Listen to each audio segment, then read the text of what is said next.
Hello children, today we are going to read chapter number 15, A Beautiful Cloth. In this chapter we are going to read about the how the cloth is made and how the different fabrics are decorated and all that. Okay, so let us start. We need the clothes, we all need clothes to cover our body and to protect ourselves from the different weather conditions.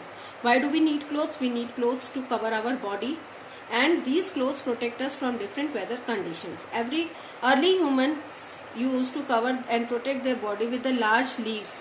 पहले के time में लोग किससे अपनी body को cover करते थे? बड़ी बड़ी लीव्स से, बार्क ऑफ द ट्रीज यानी ट्रीज की जो छाल होती थी उससे, and animal skin. Gradually humans being learn to make the clothes, और धीरे धीरे ह्यूमन बींग्स क्लोथ्स बनाना सीख गए. In the beginning natural fibres that is thread like cotton were used for making the cloth. और शुरू में नेचुरल फाइबर जो कि कॉटन होता है वो यूज किया क्लोथ बनाने के लिए. Stitching was not known, stitching नहीं आती थी उन्हें. So people use to drape the cotton fabric around their body. और स्टिचिंग नहीं आती थी इसलिए वो कोई भी क्लोथ स्टिच नहीं कर पाते थे प्रॉपर, और जो भी कपड़ा होता था उसको रैप कर लेते थे अपनी बॉडी के ओर. Nowadays we use a variety of fabrics made of different types of fibres. We get natural fibres either from the plants और एनिमल्स. नेचुरल फाइबर्स होते हैं और मैनमेड फाइबर्स होते हैं. जो नेचुरल फाइबर्स होते हैं वो हमें प्लांट्स और एनिमल्स से मिलते हैं. Some examples of natural fibers are cotton, wool, skin, silk. Cotton is obtained from cotton plant. तो ये तीन चीजें हैं जो नेचुरल फाइबर्स है, कॉटन, वुल और सिल्क. कॉटन हमें मिलता है कॉटन प्लांट से, वुल हमें मिलता है फ्लीस ऑफ शीप से, जो शीप के बाल होते हैं उनसे, and silk is obtained from the silk worm. Okay, so you have learnt about these things in the earlier classes, so it is clear. Nylon, terracotta and rayon are human made or synthetic fibers. Nylon, terracotta and rayon are the human made fibers or synthetic fibers. ये हम बनाते हैं, human beings बनाते हैं, ये natural fibres नहीं होते हैं. Fibres are made into yarn by spinning.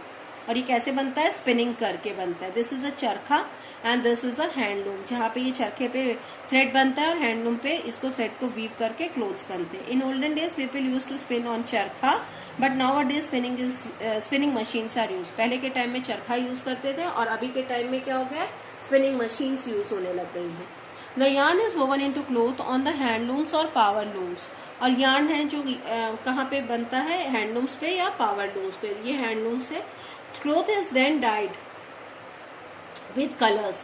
Earlier, natural dyes made them from plant products are used. पहले के टाइम में नेचुरल डाइज, कलर करने के लिए क्लोथ्स को नेचुरल डाइज यूज करते थे जो कि हमें प्लांट्स प्रोडक्ट से मिलते थे. But these days synthetic colours are made from chemicals are use. और आज के टाइम में सिंथेटिक कलर्स यूज होते हैं, केमिकल्स यूज होते हैं, तो वो बनते हैं. Traditional ways of decorating fabrics. अब ट्रेडिशनल वेज आ गए कि हम डेकोरेट कैसे कर सकते हैं. तो एम्ब्रॉयडरी, एम्ब्रॉयडरी यानी कढ़ाई, कढ़ाई करना. एम्ब्रॉयडरी होती है सूट्स पे, साड़ीज पे, you can see on bedsheets also.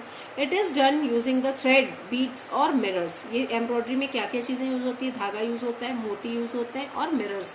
In Bengal thread embroidery called kantha is very famous. और बंगाल में जो थ्रेड एम्ब्रॉयडरी है फेमस है.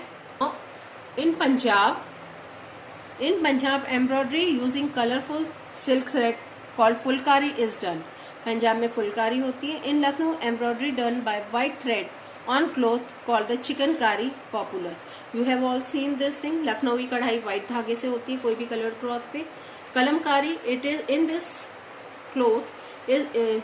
This cloth is decorated by hand printing. इसमें हैंड प्रिंटिंग होके क्लॉथ को डेकोरेट करते हैं. This art is found in Bihar. और ये कहाँ पे फाउंड होता है? बिहार में. Tie and dye. What is tie and die?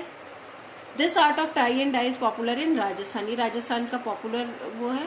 In this a number of knots are tied. यहाँ पे क्या होता है? नॉट्स बन जाते थे, गिठाने बांधी जाती है in the cloth with thread, धागे से. Then it is dipped into the dyes to make the colourful patterns. कहीं पे हम चने बांध देते हैं, कहीं कोई और चीज बांध देते हैं और ये पैटर्न बन जाता है टाई एंड डाई का. ये राजस्थान का बहुत पॉपुलर है. Clothes we wear. Now about the clothes we wear. People wear different kinds of clothes depending on the seasons and the places to which they belong. अलग अलग जगह की अलग अलग ड्रेसेस होती है, अलग अलग क्लोथ्स होते हैं, पैटर्न होता है वियरिंग का. Generally women in India wear long unstitch cloth called sari. India में लोग ज्यादातर साड़ीज पहनती हैं womens. In different states it is worn different style, और डिफरेंट स्टेट्स में डिफरेंट स्टाइल की साड़ीज वो वियर करती हैं. Salwar kameez has become very popular dress. अब सलवार कमीज है, ये भी बहुत पॉपुलर ड्रेस है. In cities men generally wear pant shirts and in villages they wear dhoti kurtas. In is very common in Uttar Pradesh, Bihar, Bengal and Madhya Pradesh. So these are the common dresses: sari and salwar kameez for women and pant shirts and kurta pajama for men.